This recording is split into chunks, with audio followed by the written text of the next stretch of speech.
भाजपचे प्रदेशाध्यक्ष रवींद्र चव्हाण यांच्या पाठपुराव्याला यश आलंय। कोकणात जाणाऱ्या पर्यटकांच्या सोयीसाठी सरकारने महत्त्वाचा निर्णय घेतलाय। रत्नागिरीच्या समुद्र किनाऱ्यांवर बायो डायजेस्टरसह इको टॉयलेट उभारण्यात येणार आहे। तसंच पर्यटकांसाठी चेंजिंग रूमचीही व्यवस्था केली जाणार आहे।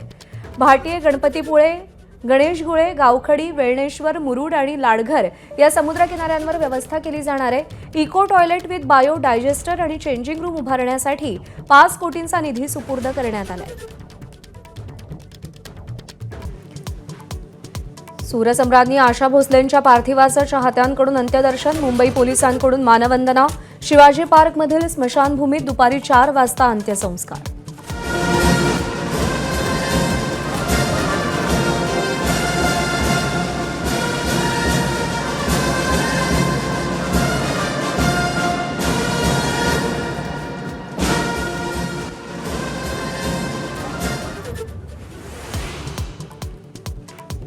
आशा भोसलेंना दिग्गजांची श्रद्धांजली, सोशल मीडिया, वर्तमानपत्रांमध्ये लेख लिहून आठवणी जागवल्या, संगीत क्षेत्रातलं चैतन्य हरवल्याची भावना।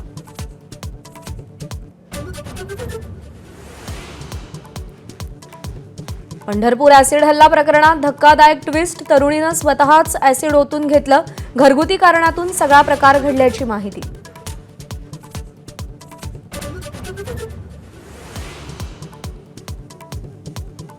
उपमुख्यमंत्री सुनेत्रा पवारांची पुणे महापालिकेविरुद्ध मुख्यमंत्र्यांकडे तक्रार, पुनर्रचनेत नागरिकांच्या सोयीपेक्षा राजकीय सोय पाहिल्याचा आरोप, मुख्यमंत्र्यांनी नगरविकास विभागाकडे अहवाल मागवला।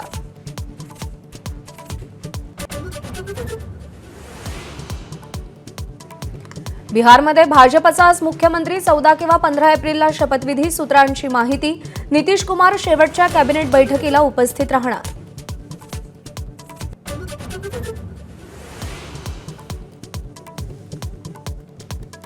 उत्तर प्रदेशातल्या नोएडामध्ये पगारवाढीवरून तुफान राडा, हजारो कर्मचारी रस्त्यावर उतरले, आंदोलनादरम्यान 2 वाहनांना आग लावल्याची माहिती।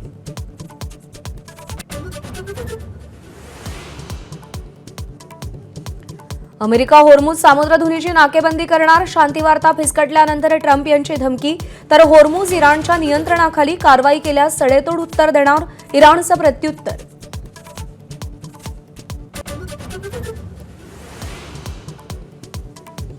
अमेरिका इराणमधल्या चर्चेसाठी आता रशियाचा पुढाकार, पुतीन यांनी मध्यस्थाच्या भूमिकेची इच्छा बोलून दाखवली, इराणच्या पेझेश्कियान यांच्याशी पुतीन यांची फोनवरून चर्चा। अमेरिका इराण निष्फळ चर्चा, होर्मुझच्या तणावाचा परिणाम भारतीय शेअर बाजारावर, सेन्सेक्स निफ्टी कोसळले, गुंतवणूकदारांचं प्रचंड नुकसान।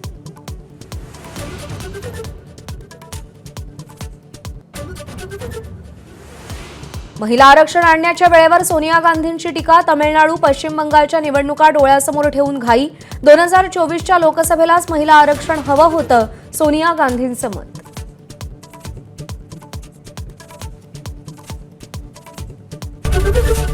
एबीपी माझा, उघडा डोळे बघा नीट।